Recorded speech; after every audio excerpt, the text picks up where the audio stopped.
And hello, Hearts of Oak. Thank you so much for joining us once again. And it's great to have Bill Walton join us. It's been a few weeks. Bill, always good to have you on. Thank you so much for giving us your time today. Great talking with you, Peter. Look forward to it. Great. And we are, of course, Bill is at the moment taking a pause. As if you're following him on Substack, you'll have seen that. And the links are all in the description. But taking a pause from his podcast episodes to jump into two other ventures, writing a book and also looking at investment on the venture capital side. So, Yeah, uh, primarily artificial intelligence. okay, looking at AI, which Yeah. is a huge area. But so if people are going to billwaltonshow.com and missing some of those, he will be back. Popular demand will definitely bring him I'm back at getting, the end of the I'm summer. getting, I'm getting a, I'm getting a small clamor. He'll be back. Not a big clamor, but a small clamor. But I wanted to, your one of your main chunks of your background is on the finance side, and then understanding the economics, the trade side, and a lot has been happening. Trump, in good Trump style, has been causing ripples, and that could mean anything. But we'll narrow it down on the economic side, and maybe talk about tariffs. He originally imposed. Uh, Large tariffs and said they were half of what other countries did, so reciprocal, has now put a pause on those. Um, and of course, all the talk is because the financial markets, the talk is, oh, it's up this day, it's down that day. It's not long term thinking; it's always short term conversation.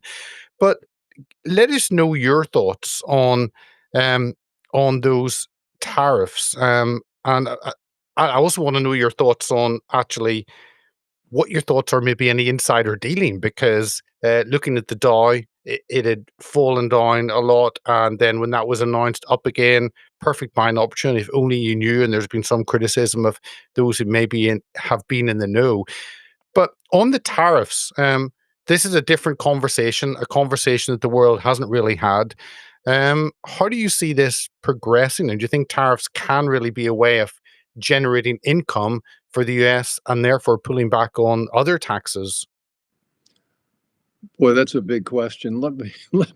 You know, Donald Give Trump it has all. been Donald Trump has been talking about tariffs and how the United States was getting. I won't use the verb he uses in the trade world, and that we were sucking jobs and manufacturing out of the United States, and tariffs were the instrument with which to reverse that. And we weren't sure how serious that would be when he became president again.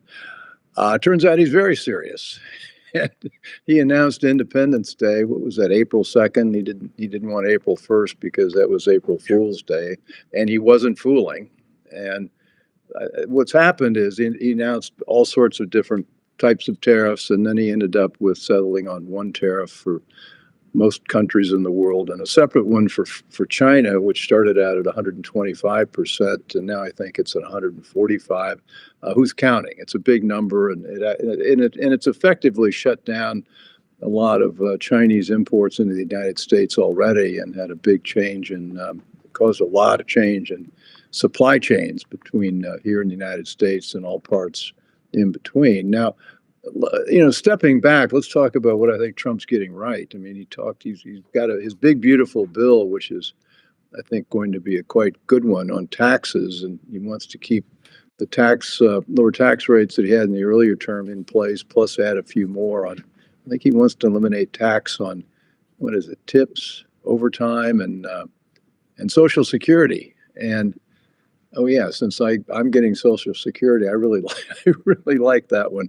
But anyway, it's a big good bill, and I think it'll do a lot. He's also across every agency, just like Joe Biden had a whole of government DEA mandate for every agency to push equity in their hiring and DEI, Yeah, rather, not DEA. here.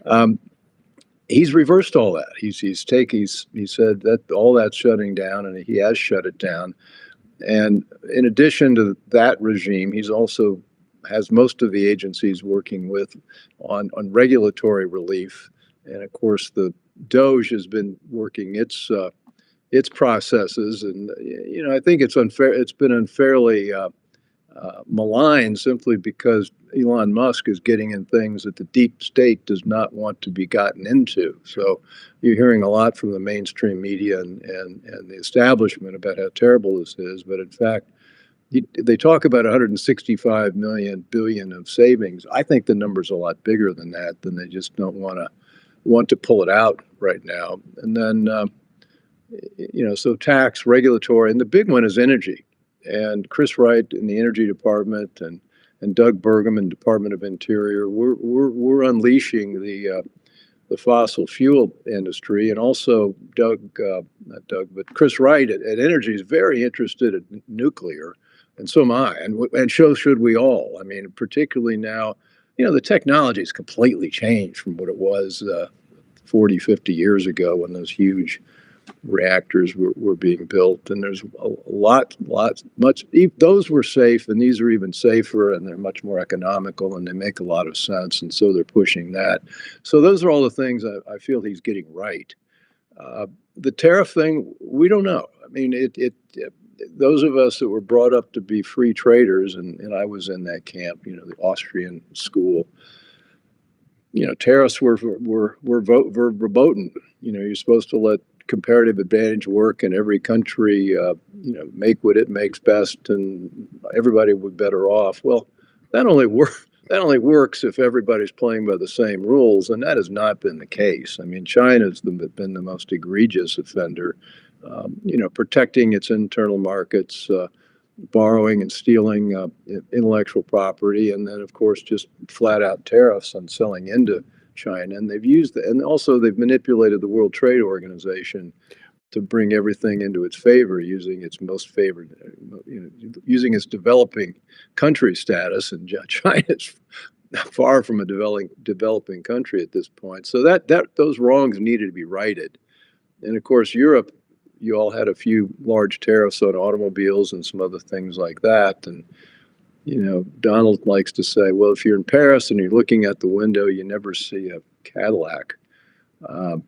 I don't think that's necessarily because of the tariffs. I mean, there's some European cars I'd rather buy than a Cadillac, but that's just me. But that is a fact, and he's leveling that down. And his trade rep, Bob Lighthizer was the friend of mine, trade rep last time. The trade rep this time saw him. They're really being very smart. I think of trade deals as taking 5 years, 3 years, negotiating everything, intellectual property, all that sort of thing. They're just focused on some very narrow things involving tariff rates and what kind of products and how they can increase trade between countries unilaterally. And I think he's going at it the right way, and it could be a pretty efficient process, and we could see trade deals with India, trade deals with Korea, South Korea, et cetera, coming out in the next 3 to 6 weeks, and then I think we'll have more clarity. But right now, with no clarity, markets have behaved radically, putting it mildly, and we're just going to have to stand by and see how he plays these cards. Yeah, because I think at one point the Dow was down 9%, has bounced up a lot. But again, this is you've had tariffs on U.S. products from some of these countries, and that's just been accepted.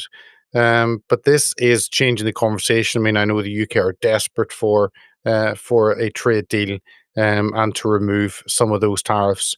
I think the US dollar, actually, the price of it, maybe that also favors the US in terms of countries buying US products.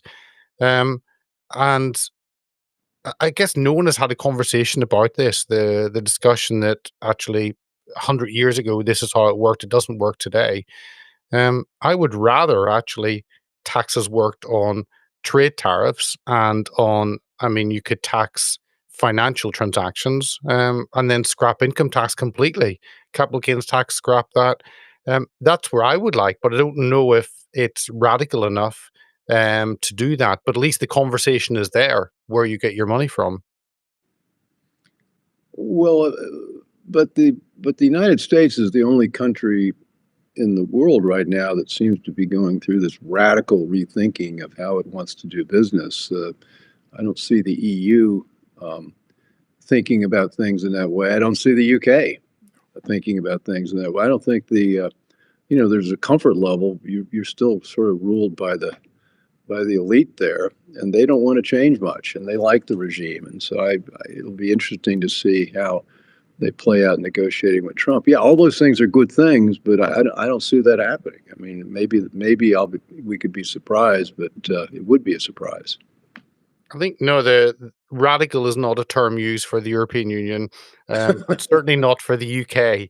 So Well, radical shutting down of freedom and creativity. How's that? that is the And free speech. speech That's a big one. nightmare Yeah.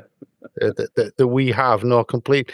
But how does because then when Trump put a pause on the tariff thing, a 90-day pause or whatever, you wonder, well, that could have actually been all part of it. I mean, Trump is when he doesn't do something and then is shocked at what happens. He will have played it out. He's got a good team, and they will know how this plays out. But it brings people to the negotiating table.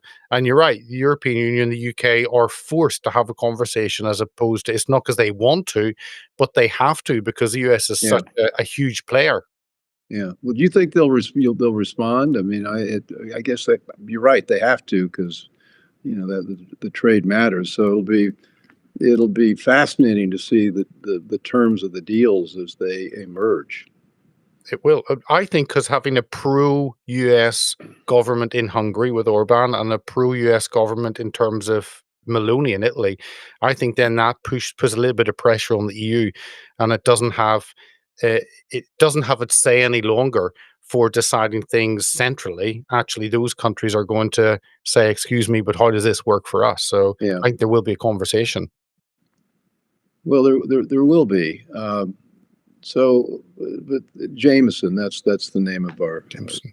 our trade rep. But then the dollar's in play and its status as a world reserve currency. The dollar's been soft against most of the other currencies. I guess the Swiss franc is up some 7 or 8% against the dollar since I forget the name of it, our Liberation Day.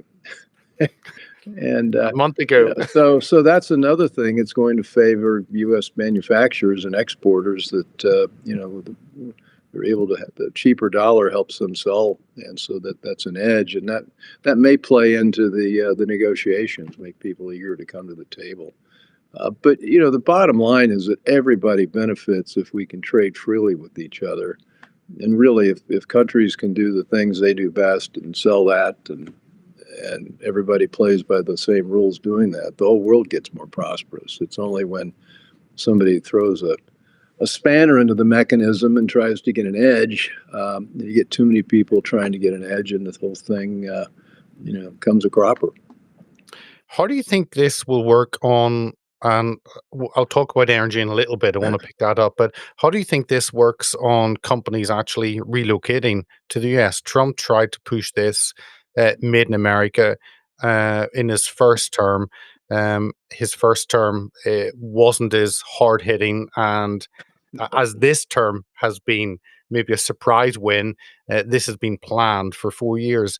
So I saw a couple of companies talked about expanding their manufacturing base. I think one of them was a Swiss pharmaceutical giant, Roche, and it's worth about $70 billion. I think that's his annual turnover, and it's looking at spending tens of billions of dollars in the US to actually expand. We've got 5 or 6 manufacturing plants, but obviously they don't want to get hit by tariffs, and it makes sense for the US economy to have those industries returning to the US. Do you think that will really happen? Or, I mean, when they talk about the price of an iPhone under these tariffs, it could be like $3,000, $4,000. Well, and I don't see a lot of Americans working with those little screws putting together iPhones. I don't see that's our skill set. But maybe we'll develop it. No, I think making iPhones here would, at least the way they're making them now, would be impossible. Uh, I think they're throwing out big numbers. They're saying there's $5 trillion that's already been announced or soon to be announced of of investments in the United States, people putting their plants here. And that was, that's Trump's big long-term aim, which is to make America a country that makes things again.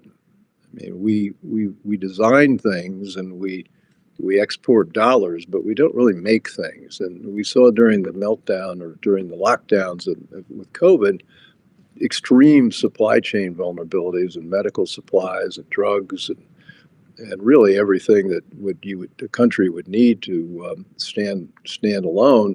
The United States is not doing that. I mean, we're not making aspirin. We're not making basic, basic drugs that are sitting in your medicine chest. If we can't do that, then we have a problem. We need to rectify, and that's what we're doing.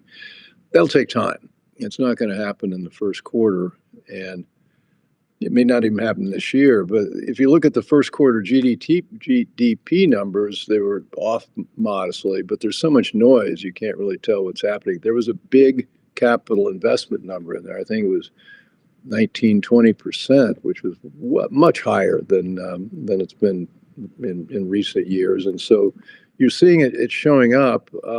With regard to the tariff revenue replacing income tax revenue, the numbers, I mean, they're not even close. I mean, even if you had tariffs that were pulling in 10%, 20% from every country, you add all that up, it's still not equal to what we're getting from the from the income tax. But it is having a dent on some things. I just saw that the Treasury needed to issue fewer bonds in the last month because of those tariff revenues. So there is some impact on the margin in terms of cash flow. And of course, the other product of the United States is debt. We've been offering our debt to everybody in the world, and maybe we can pare that down a little bit with tariffs helping out. So manufacturing in the U.S., the tariff revenue, and I forget the other. I guess let me make a point about this making things. There's this notion that you can design something and then you give it to some other person to make it. Well, I've been in the private equity and venture capital business forever, and you are actually a much better designer if you're on the factory floor and understanding how these things are getting made and can get feedback from that process, and the loop is you're going to design something better the next time. So I think it's been a big mistake to think you can split those two things apart, and bringing them together will only make I think a better product development cycle, and that's good for everyone. You and one people in the venture capitalists with money with those central currencies and the dollar's position and gold hitting all-time high. But you mentioned one big export of the US is debt. And yes, at whatever 37 trillion or whatever crazy number you're up to. And I think a few weeks ago there was a big offload in US bonds. I think Japan holds 1 trillion of US bonds, one of the biggest holders. But how does this debt industry work? Because President Trump obviously wants to reduce that. Debt can only continue if actually the economy is really flourishing and people buy into it in bonds. But President Trump does want to turn that around and begin to stop that ballooning of debt. So again, at some point that has to stop increasing, or else you need to default on your debt. How do you see this playing? And I guess with the tariffs, it's a shock to the system, and that doesn't work in terms of bonds, in terms of investing into the US. So it's short-term shock, but it might have long-term gain. So yeah, what are your thoughts on that debt pile and how that actually feeds into the US economy? Well, getting the deficit under control is not a nice thing to do. It's a necessary thing to do. And some of us feel we've only got a few more years where we can let this run at $2 trillion annual budget deficits, and everything comes apart. And so we've all got an interest in the United States behaving responsibly. but the core issue for us is just how much we're spending. I mean, if you look at the numbers, the spending numbers compared to 2019, before the COVID debacle, we're spending $2.5 trillion more, $3 trillion more, and a lot of that was sort of money shoved out the door to keep people from getting hurt during the lockdowns. But then that's continued, and then we also put together a so-called Inflation Reduction Act, which is shoving trillions of dollars at a wind and solar industry and electrical vehicle industry that is really a terrible misallocation of capital, as I think we're finding out in Spain and Portugal this week. So we've got to get it under control, and that's where the Elon Musk piece, the Doge piece, comes in, and getting basic budget numbers down and stopping spending money on things that are not essential. But how the tariffs play into that, I'm not sure. The theory is we'll have more revenue. That'll help somewhat, but we really got to get the spending down, and we've got to talk. Trump talks about a big beautiful bill. Well, I think the big beautiful bill is also going to have to demonstrate that Congress can actually cut the budget, and the size of government hasn't shrunk at all in any year in the last 50 years. I mean, not even during Ronald Reagan. Ironically, I think Bill Clinton might have actually shrunk the U.S. government expenditures for a year or two when he was president, because we had a budget surplus then. So the Congress has got to show some discipline, and the American voters have got to be grown-ups about the need to make some of these budget cuts. You mentioned energy. Okay, I want to pick up on energy. Obviously, we've had chaos in Europe, in Spain, parts of France, chunks of Portugal. And I talked to someone who was in Spain, and they said they were at a restaurant and suddenly everything just went dark. Everything went black, and that no one knew what was happening, and it was chaos for 9 hours. Um, of course, the Europeans' energy policy. Get this: the British energy policy is we have a steel manufacturing plant in the UK. We sold that to the Chinese. That's the last steel plant we have in the UK. But we don't think we should have coal mining any longer. So what do? We buy the coal for that from Japan. Where does Japan buy it from? They buy it from Australia. So it comes all the way, and we've got coal mines 15 miles away from that steel. That's kind of an example of the madness of I guess the net zero. How is it going to work in the US? Because I saw some of the tariffs that Trump has put on some of the Asian countries that supply all the solar panels, for instance. So how is this going to work out, and what I think can the US learn from the stupidity of Europe in our energy policy? Well, I think the headline is net zero has always been a fantasy, and has always been something that was quite destructive. And to pretend that you can run a modern economy on wind and solar is beyond belief that somebody actually thinks that. And you've got a lot of so-called grown-ups in Europe and the UK that have been pushing this. I mean, the Spanish and Portuguese government are still all in on this so-called renewable energy, but it is impossible to run the modern economy on that. And even in the last 10 years, with talk about net zero increase in wind and solar, they're still only contributing, I think, net across sort of the developed countries, only about 15 to 18%, as I recollect. And that number's been the same for the last 10 years. And so we've seen natural gas, we've seen good old oil, we've seen some nuclear, actually not much nuclear in these numbers, but for anybody who's serious about having a growing economy, we've got to get serious about how we use fossil fuels. We also have to get serious about nuclear. And of course, Germany shut down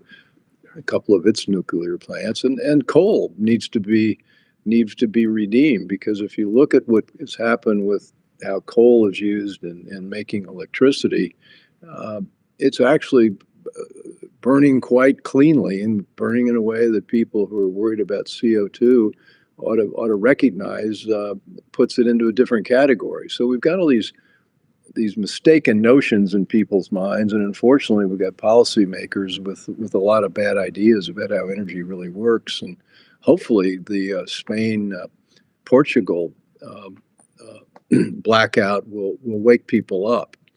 It's going to be hard because the climate, the net zero has become a secular religion, and getting people to change their minds about that. I'm fairly pessimistic, but I think Europe's combining itself, condemning itself to negative. The economy is not only going to grow, it's going to shrink. So if that's what people want, that's what they're going to get. Right. I don't think Europe have ever learned the lessons from any negative issues that have happened, certainly over the last few decades. Um, but when you look at the US, kind of the energy market, I remember having Tommy Waller on, and he was talking about the infrastructure system and Oh, it being the very grid, it's a divided. catastrophe. Yeah. Yeah. But how does that? Because again, Well, lots of I don't money want to paint in. the United States as wise about this. We're not. I mean, we've got we may not be as extreme, but the grid is a great example. I mean, it's incredibly vulnerable to all sorts of shocks, including an EMT shock where a bad actor could set off a nuclear weapon in the atmosphere and shut it down. And that wouldn't be hard to do, and we know that, and yet we haven't done anything in previous administrations to address it, and hopefully the Trump administration will recognize that. Yeah, Tommy's great on that. He's got a vivid details about all the things that are broken, but also all the things we can do to fix it. Because if you've got a drill, baby, drill, I get that, but you need to build, baby, build. You need to actually build the infrastructure out, not only in energy, but in roads, in airports. I mean, there's so many areas that have had lack of investment, and you might even get high-speed rail there. Who knows? I know California failed that. I think actually it's good to have that as an alternative. But yeah, there are all different ideas that infrastructure that's been left to decay for decades. And I don't know whether actually Trump's talking about putting money into that. Well, you must have been driving in D.C. recently, Washington. Talk about neglected infrastructure. I know.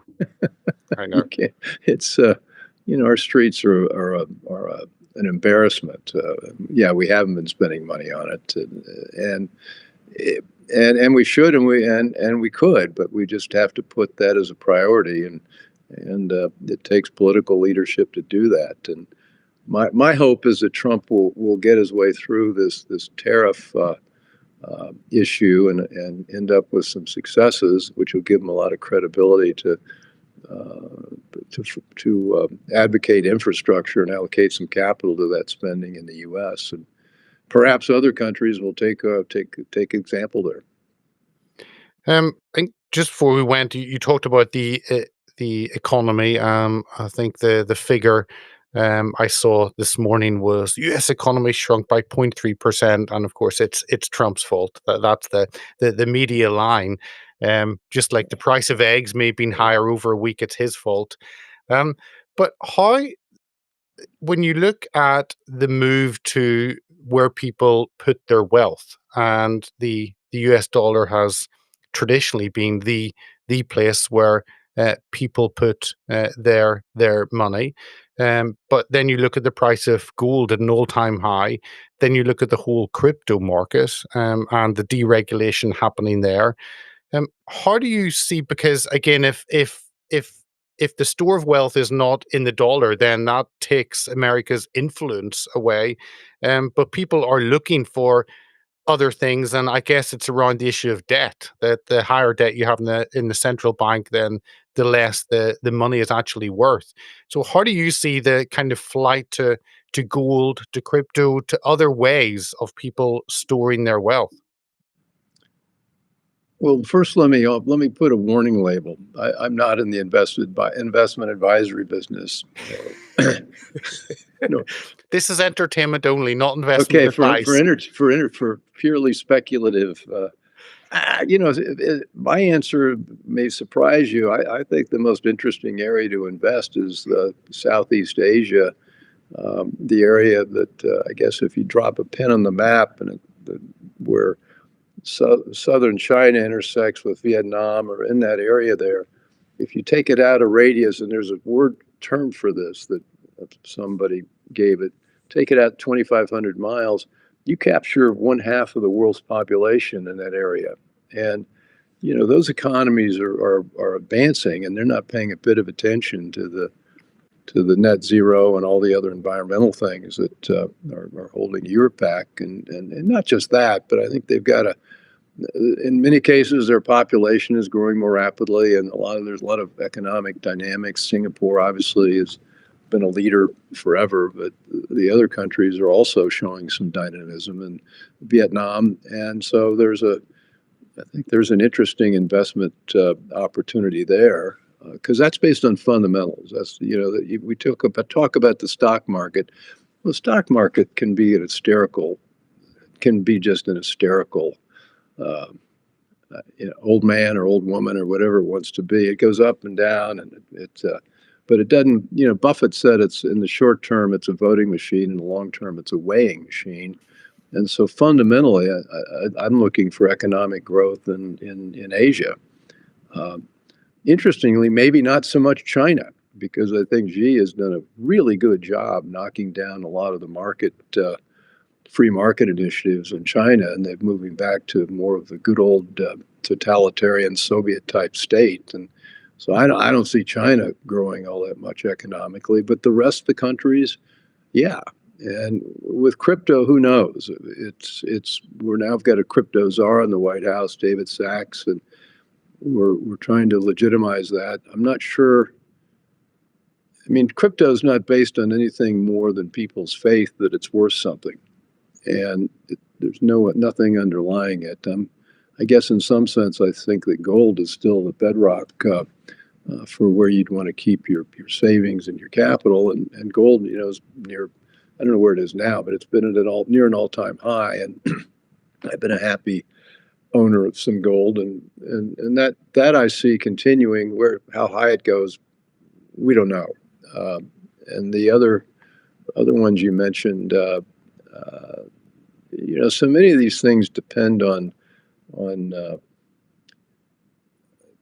exogenous events. That's the economist term for something new coming in that you never thought of that changes all the economic arrangements. And right now, with Pakistan and India rattling their sabers, and Iran, and of course Ukraine and Russia and all that, I think it's hard to be very prescient about where you put your money long term.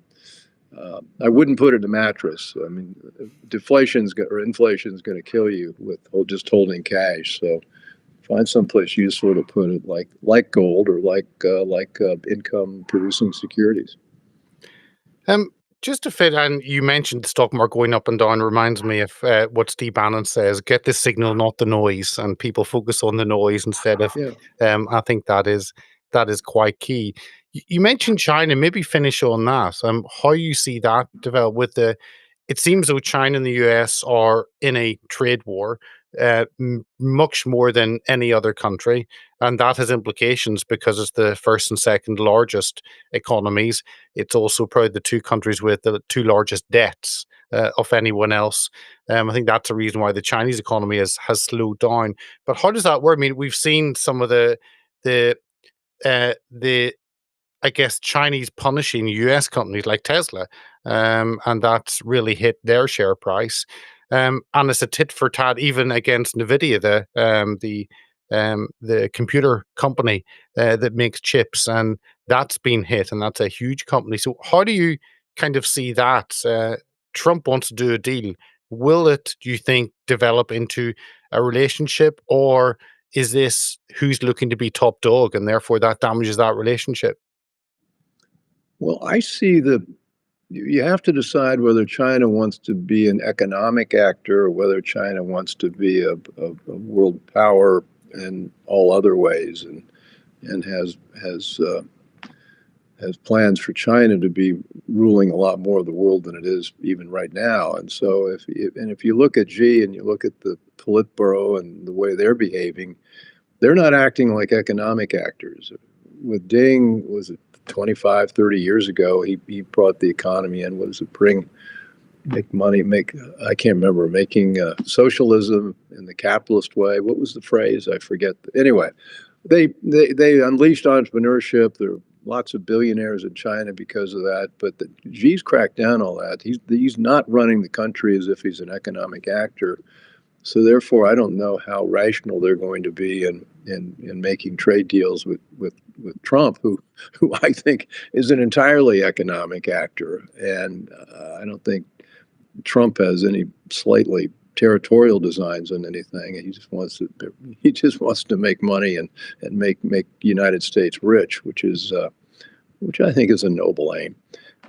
But so China it just and China and Ding, didn't they have a couple? They swapped a couple of top positions in the Politburo, and I think one of his key guys was disappeared last summer. It's unclear how strong a whip hand he has right now.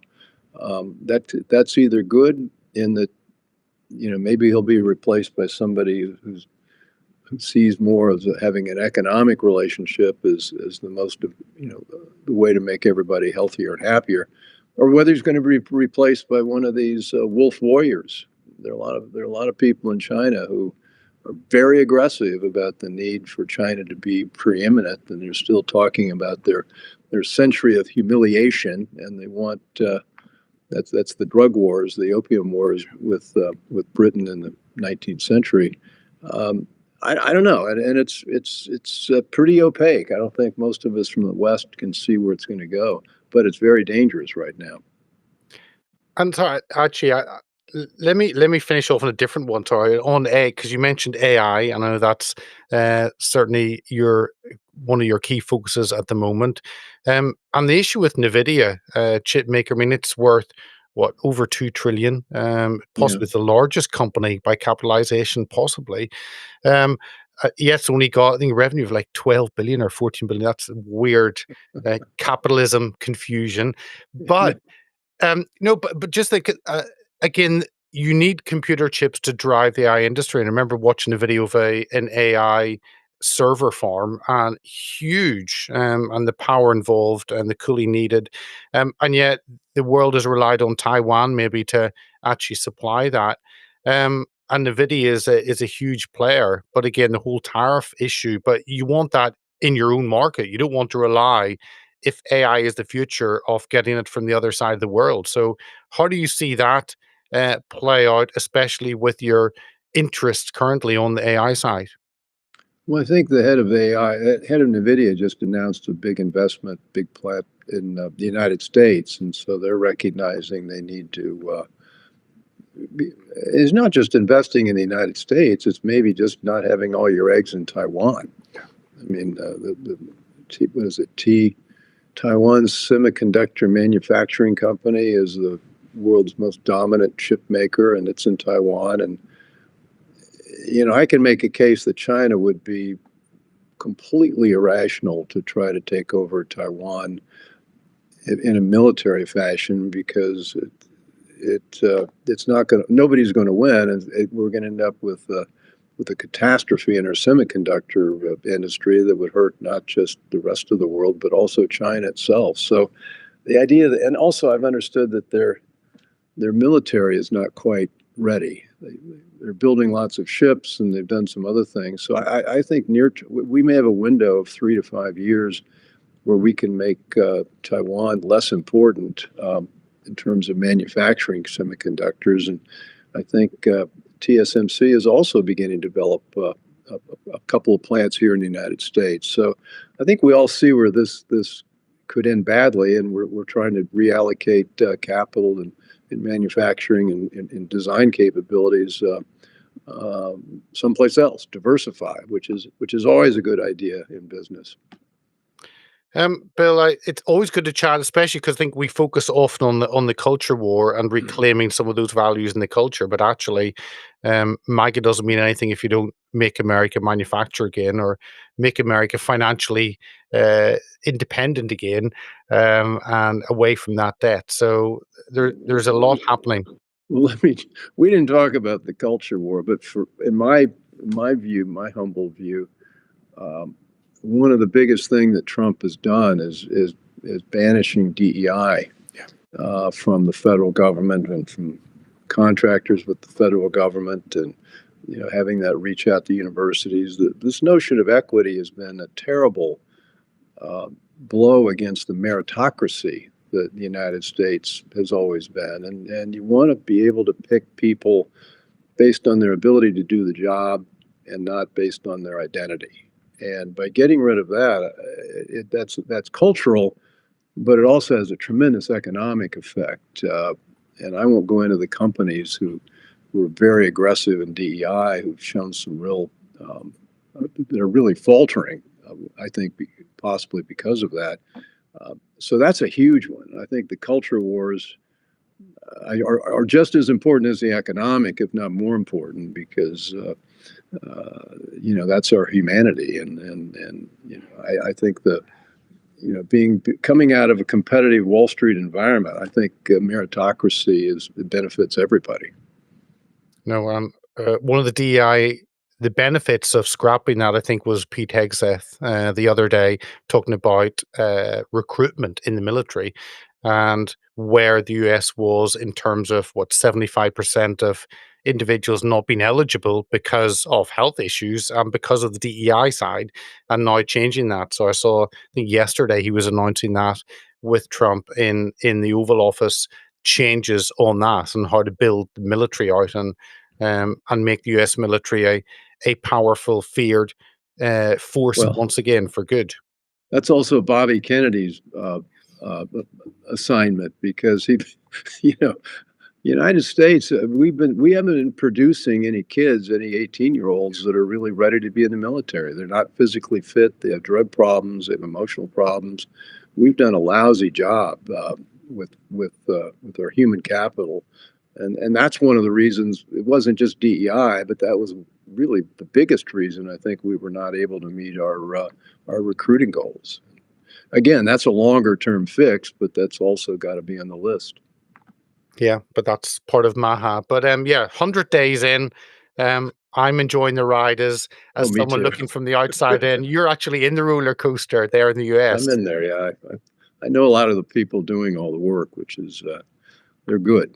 They're very good. And I think I was involved in the 2016 Trump transition, and the group, this administration, this cabinet he has is light years. I mean, they're good people in the last one, but it's light years ahead of Trump 1.0, and there's a lot of reason for optimism because of all the other people he's brought into government. No, I agree completely. Well, Bill, always appreciate you coming on and giving us your thoughts. Thank you Yeah. so much for your time today. Okay, good talking with you.